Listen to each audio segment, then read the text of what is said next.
Goeiemôre, dit is Sondag die 23 November en kom ons gesels oor die koninklike losser, the kinsman redeemer. As dit nie vir my baie mooi Afrikaanse woord vir daardie term nie, maar kom ons gaan aan. Die geskiedenis leer ons daar's 'n groot hongersnood in Israel. Ons weet nie wat die rede vir die hongersnood was nie.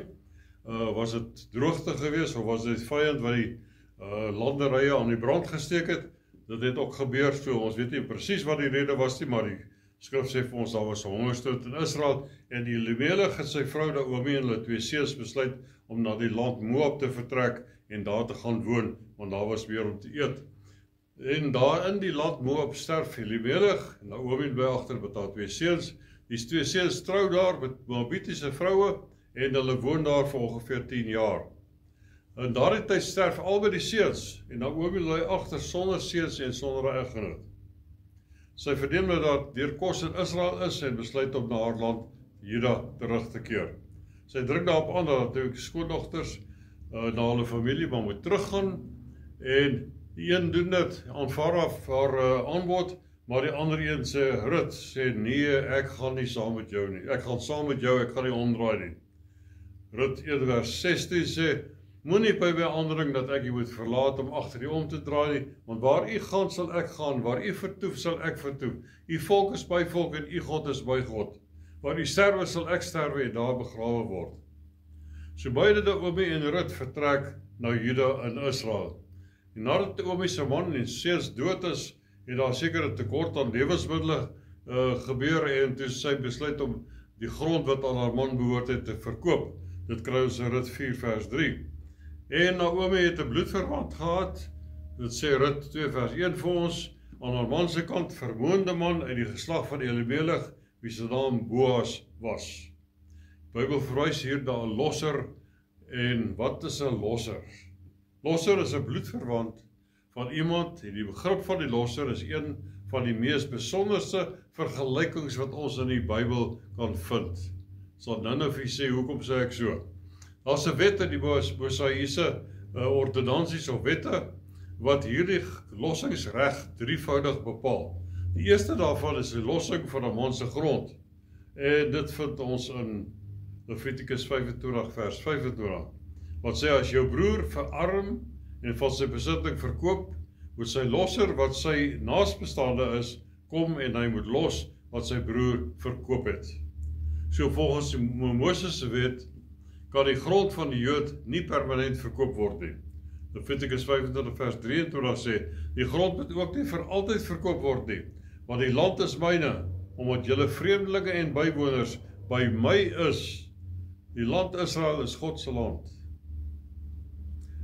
Dit was 'n wyse waarop 'n arme Jood wat sy grond verloor het, sy besittings verloor het, eendag dit weer kan terugkry deur die toedoen van 'n naasbestaande familielid.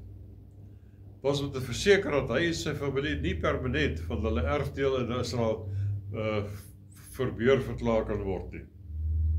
Nog 'n wet so gelyk was die verlossing of die lossing van 'n slaaf. Dit vind so in Levitikus 25 vers 47.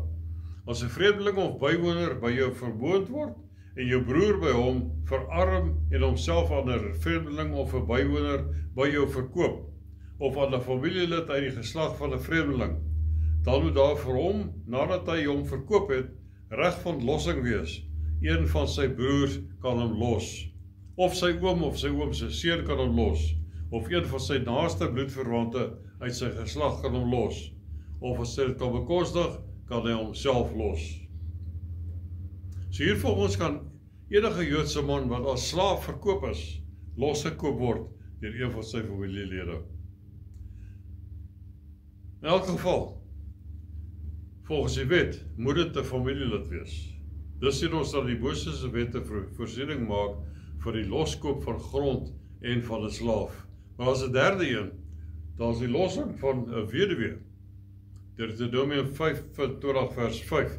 As broers by mekaar woon en een van hulle sterwe sonder dat hy seun het, dan mag die vrou van die oorledene nie daar buite 'n vreemde man sien word nie. Haar swaar moet by haar ingaan en vir haar as sy vrou neem en die swaars huwelik met haar sluit.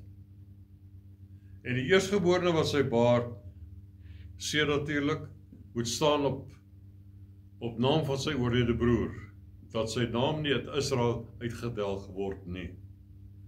So dit bepaal die lossing van 'n man se vrou, sodat sy nageslag en sy naam mag bly voortbestaan.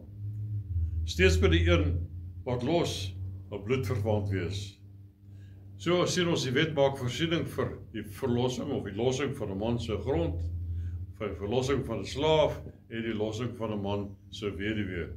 En in beide gevalle moet die losser 'n bloedverwant wees, hy moet gewillig wees en hy moet in staat wees om dit te doen. Vreemdeling mag nie 'n man se grond of een van die ander twee los nie. So hierdie verlosser vind ons duidelik in Jesus Christus, wat alhoewel hy God was, het hy vlees geword en onder ons kon woon. Vir meer as 1900 jaar het hy vanuit die hemel heerlikheid gekom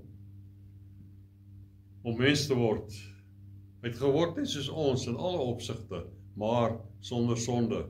Hebreërs 2 vers 17. Daarom moes hy in alle opsigte aan sy broeders gelyk word, sodat hy 'n barmhartige en getroue hoëpriester kon wees in die dinge wat in betrekking tot God staan, om die sondes van die volk te versoen. Want deurdat hy self onder versoeking gelei het, kan hy die help wat versoek word. So hier het ons duidelike beskrywing van die menswording van Jesus Christus. Hy word mens, 'n perfekte mens, een van ons, 'n lid van die menslike familie, sodat hy die verlosser kan wees. Dis waarom God nie engel gestuur het om mense te verlos nie. En dit is waarom geen mens aan al die kwalifikasies van 'n losser sou kon voldoen nie, om mense te verlos nie. Dit het sy goddelikheid en sy menslikheid geverg om te gekwalifiseer vir God se verlosser. Daar was deur die hemel, die aarde en die hel gesoek vir iemand wat die wêreld kon verlos. Openbaring 5 vers 2 sê vir ons, en ek het 'n sterk engel gesien wat met 'n groot stem uitroep, wie is waardig om die boek oop te maak en sy seels te breek? En niemand in die hemel of op die aarde of onder die aarde kon die boek oopmaak of daarin kyk nie. Toe sê hy vir die ouderlinge vir Johannes, dat hy nie bekommerd moet wees nie, want daar is iemand wat al die kwalifikasies hiervan het. Hy was verwant, hy was gewillig, en hy was in staat om die profetiese wette van 'n losser te ontmoet.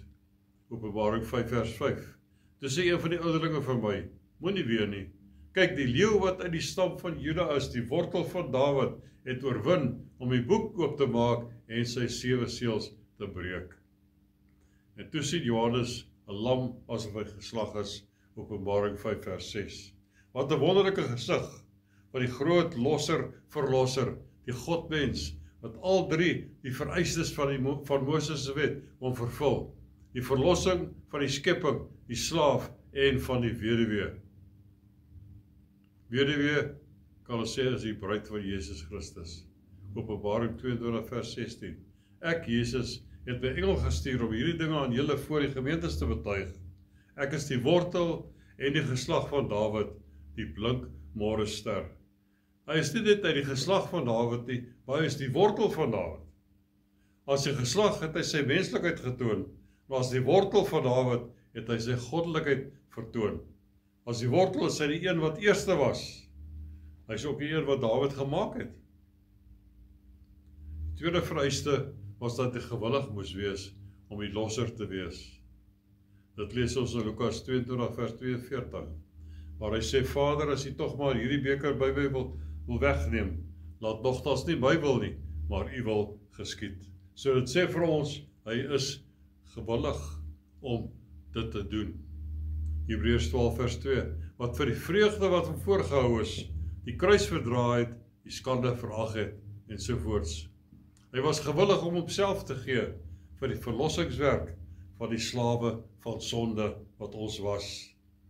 En 1 Korintiërs 8 vers 9, want julle ken die genade van ons Here Jesus Christus, dat hy, alhoewel hy ryk was, terwyl hy van julle arm geword het, sodat julle deur sy armoede ryk kan word.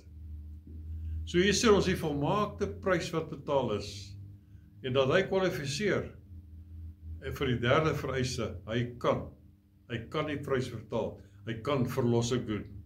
Hy moes ryk genoeg wees om die volle prys vir die verlossing te betaal. En Jesus het dit aan die kruis gedoen. En 1 Petrus 1 vers 18 sê vir ons, omdat julle weet dat julle nie deur verganklike dinge, silwer of goud losgekoop is uit julle ydelle lewenswandel wat deur die Vaders oorgelewer is nie, maar deur die kosbare bloed van Christus, soos van 'n lam sonder gebrek en vlekkeloos. En dan sê Johannes 8 vers 36, as die Seun julle dan vrygemaak het, sal julle waarlik vry wees. Hy het die prys betaal. Deur die geloof in Jesus Christus word ons slawe van sonde vrygemaak. Wat 'n wonderlike, onmeetbare liefde van die Godheid is dit nie. Prys die naam van die Here seën u. Amen.